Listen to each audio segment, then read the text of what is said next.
Hello, I'm your host, Natalie Hebert, founder of the Red Tent program. And in today's episode, I'm sitting down with Paula to discuss her incredible journey of healing from PMDD. From the moment Paula discovered the term PMDD to her rapid transformation through Rapid Transformational Therapy and the Red Tent program, she shares how her life has been forever changed. Learn how Paula moved from being overwhelmed by PMDD symptoms, including premenstrual anxiety, irritability, and depression, to living a life of peace, self-love, and resilience. This episode provides hope, practical insights, and the encouragement needed for anyone struggling with PMDD to begin their own healing journey. Whether you're new to PMDD or exploring solutions, Paula's story will inspire you to take the first step towards transformation. Hi, Paula. Hi.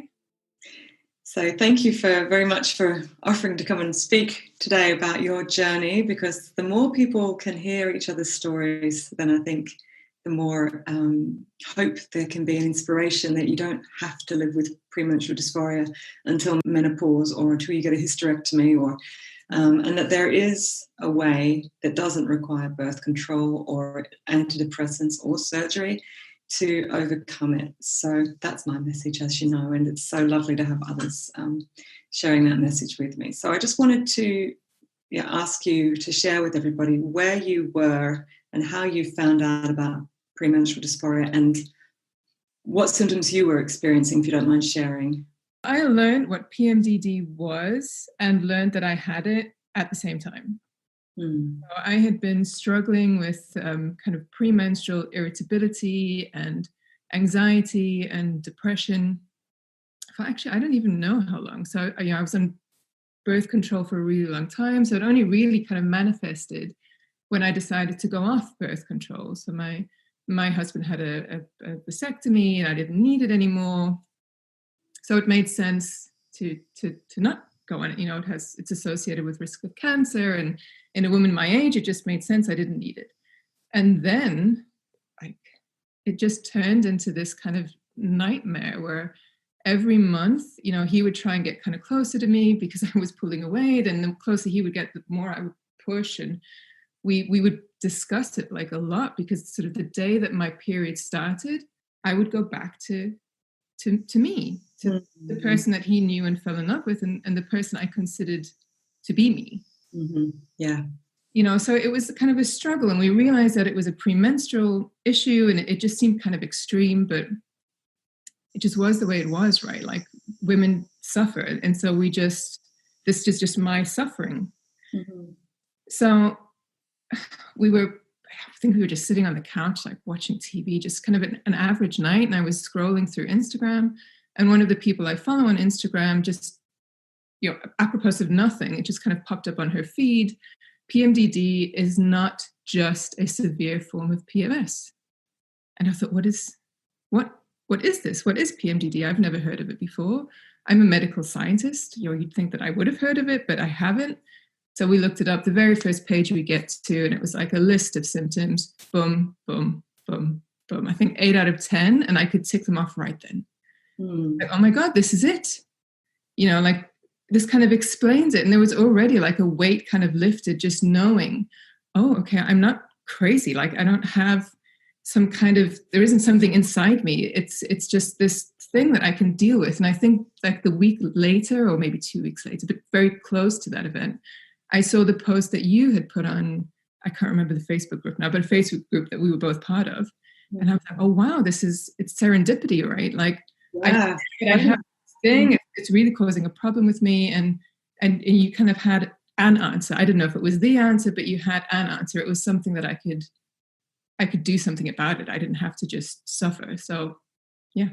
And I think it's so true that, you know, undiagnosed PMDD is worse than diagnosed PMDD, because at least you can say, okay, I know where it is, I can track it, I can see what's coming, I can warn those around me, and I can put in these kind of coping strategies for that time. So just knowing the building awareness of that there is something called premenstrual dysphoric disorder, and it does affect 1 in 20 women. And if you are having real struggles, then this might be it. And that alone is like, whew.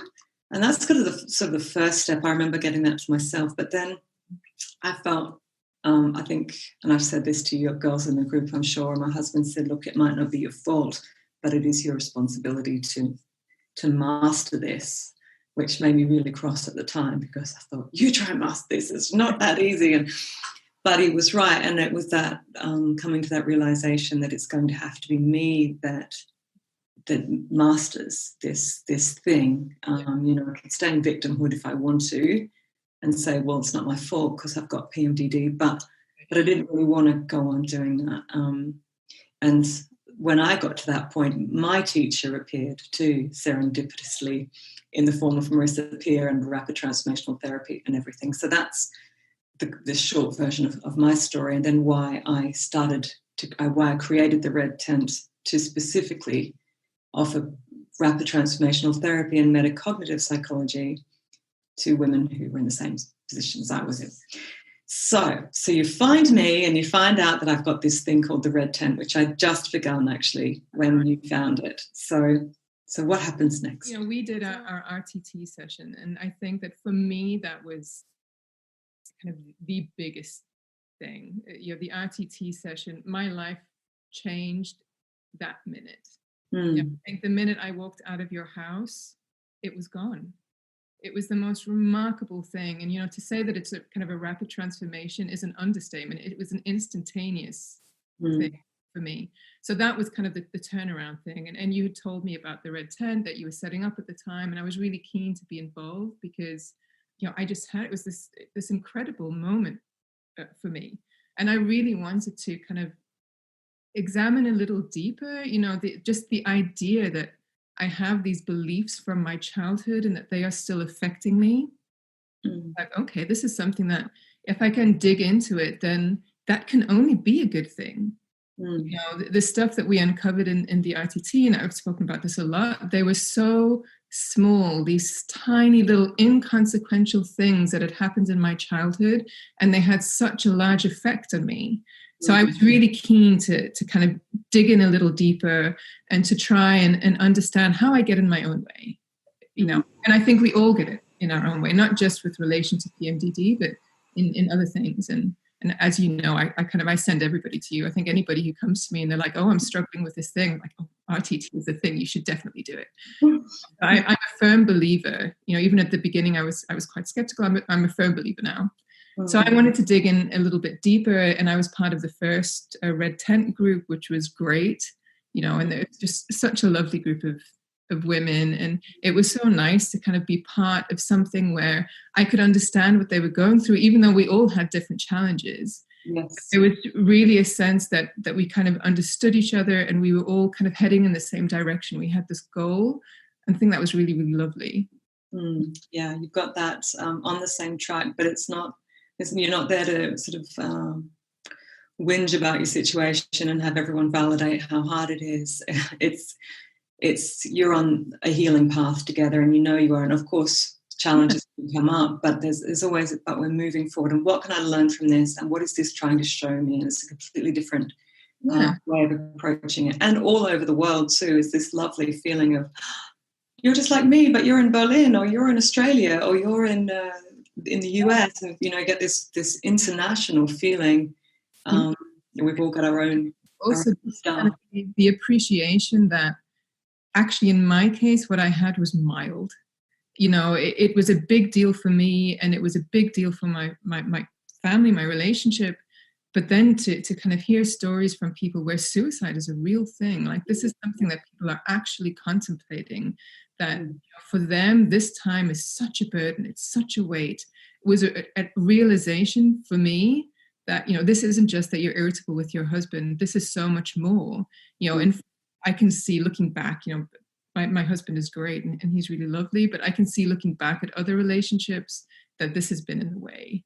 So, but kind of an appreciation that, oh, wow, you are so lucky. You're on this healing path with these women who are experiencing the full spectrum. You kind of get to see PMDD in its kind of its full sort of force in this group, and kind of appreciate that even though we're all at different points and we're all sort of experiencing things differently, it is the same. You are the same. You can support each other. And I've never contemplated suicide, thankfully, fortunately. but I can support somebody who is. Yeah. I can support a woman and say, look, I've been there. I didn't experience it like this, but I've been there. And I know that from my side, these tools, they work. You know, and if all you get out of this is that you don't contemplate that anymore, you don't contemplate kind of checking out completely, you don't feel that that's the thing, that's great. It's incredible how just changing a belief in your subconscious mind changes kind of everything, that you don't realize it's a lens that you're seeing your whole life through. And you've got all these protective measures in place that don't actually need to be there anymore, that maybe a 4-year-old or a 7-year-old or a 9-year-old set up to protect you from whatever it was that you went through in your past. And like you say, it doesn't need to have been a huge thing. So many say, but I really had a traumatic childhood. You know, I don't have, who am I to be depressed or anxious, or who am I to even have this? I haven't really been through anything. Of course, I have many clients who have been through very obvious trauma, but it's, you know, it isn't what happens to you, it's what you interpret it to mean, and then what you hold on to that is actually what you're living with now. The past is over, no matter what you went through. Who do you believe you are, and what do you believe you need to protect yourself from? And what part of, and there's that shame as well. I'm not enough and I need to hide that.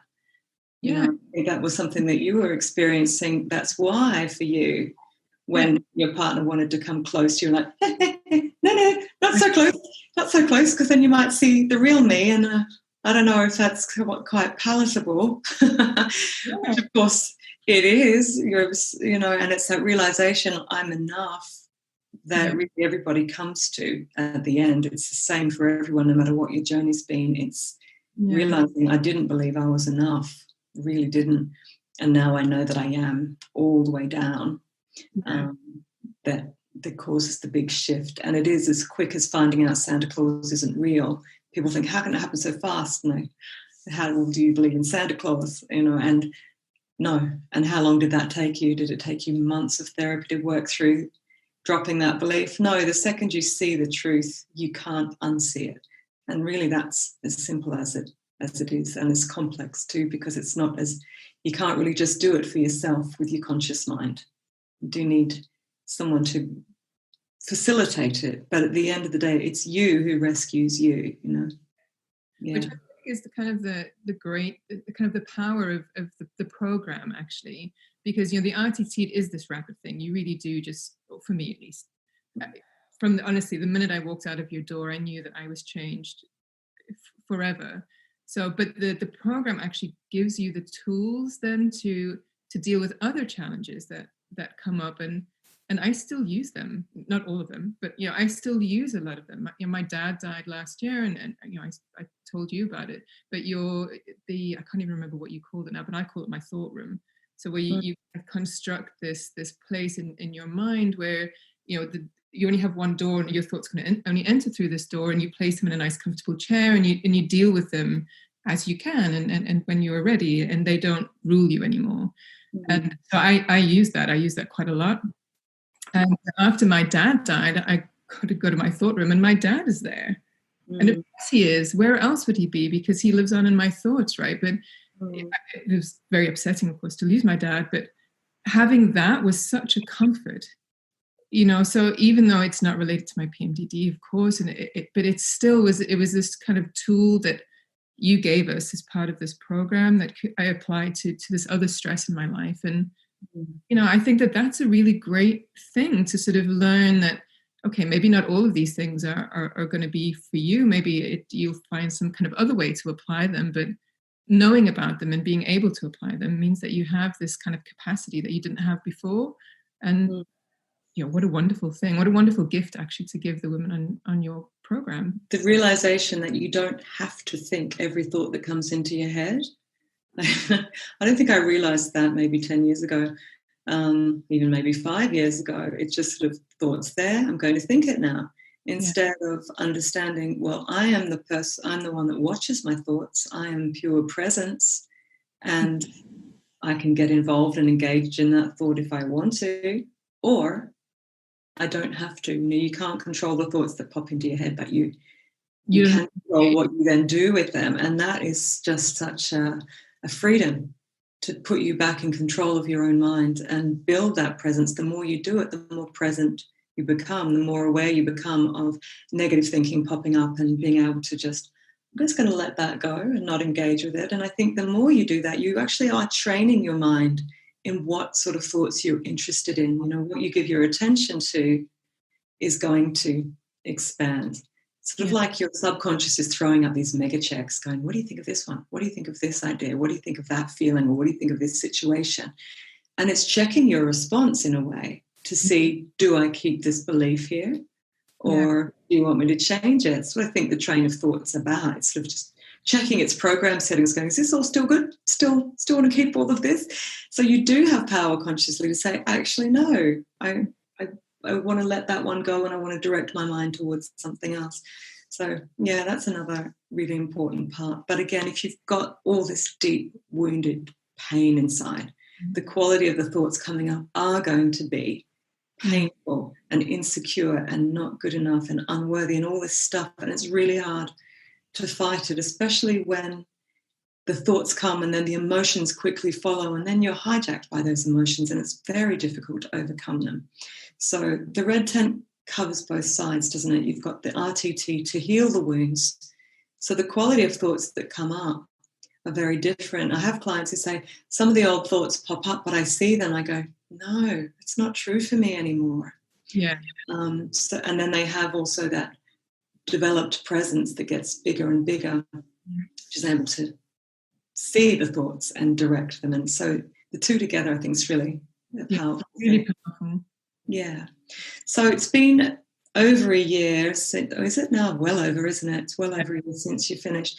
And so I can imagine, I always think that it's like a cumulative snowball because it's the trajectory, that's a tricky word for me, trajectory. You've shifted your coordinates now, I see. So, you would have been over here, but you shifted and so now you're here. So how do you feel? I know you can't really imagine how life would have been if that trajectory had continued. But how do you think your life has changed? We've just been talking about sort of lockdown and Corona, and my husband and I we live in a 2-bedroom apartment in the center of Copenhagen. Our opportunities to kind of get away from each other are limited. So I can well imagine that if I was still kind of behaving the way I was before, if I was still required, actually what for me was a 2-week period of being completely isolated very nearly. At this time, that would be impossible. I don't think that, he is great and he is really patient, but I don't think that our relationship would stand this, to be frank. And I suspect that there are many relationships that are actually in that position right now where, to be kind of stuck together for such a long period of time is really problematic. So I can imagine that this would be a very, very different experience had I not seen you. But, I haven't experienced PMDD symptoms. I think I had like a bit of a wobble kind of during the red tent. I remember just one of our sessions, I was like, it's awful. But I haven't really had one since. Yeah. And what I've noticed is, sort of through my father's illness and his death, my stress levels are quite high, and stress was always a trigger before. The more stressed I was, and the worse the episode would be. Yeah, definitely. And I haven't had that. I've kind of been able to sort of rationalize that I am, of course, stressed, and I am, of course, upset, and I've been able to accept kind of care from Daryl, from my husband, which I couldn't before. So I think that it's like the person that I was kind of from my period until the start of PMDD, that is who I am now. And I'm much more open to being loved. Yeah. Even when I'm stressed, even when I'm kind of in a period where before I would be like, oh, could you just, like, if you could just leave, that would be great. If you could just leave me here alone to suffer on my own, that would be awesome. And now I'm like, you know what, I'm suffering and I don't feel great. I don't feel good about myself. I don't feel good about what's going on. And then Daryl's like, okay, well, come, have a cuddle. Like, We can't make it better, but we can make now better. It's just wonderful. And so anything else that you'd like to share? I know, I don't even have to say hypothetically you came across someone that you, because I know you do it already, recommend. I highly recommend RTT. I would strongly recommend the Red Tent. I think, even though I actually think that the RTT for many, many people will kind of get you over. If doing the Red Tent program, I think if that is possible, and it's something that you really are interested in kind of digging a little bit deeper, I can imagine that maybe not everybody needs to do that or wants to do that, but I think if there is a kind of a curiosity there about how you work on the inside and how you can take control over some of those things, how you can kind of give yourself the space to heal and kind of give yourself that kind of mental capacity, build that mental capacity to deal with all kinds of other challenges. That absolutely, I recommend it like wholeheartedly, and I think that from my point of view, I still go back to some of the things that we did, and the kind of the thought room I use quite a lot, but some of the other tools that I kind of only use if I really feel like I need them and I need to go back. But I do go back, and I've spoken to a number of different people. The thought room I spread a lot, so I suspect a lot of people, even though they probably don't understand the way I kind of explain it, but I try to convince people that it really is a tool that you can use to just quiet things down a little bit, and if you're feeling really stressed, then just bring it all down. And kind of once you've settled all of your thoughts a little bit, then you can kind of move forward. It doesn't matter what your challenges are.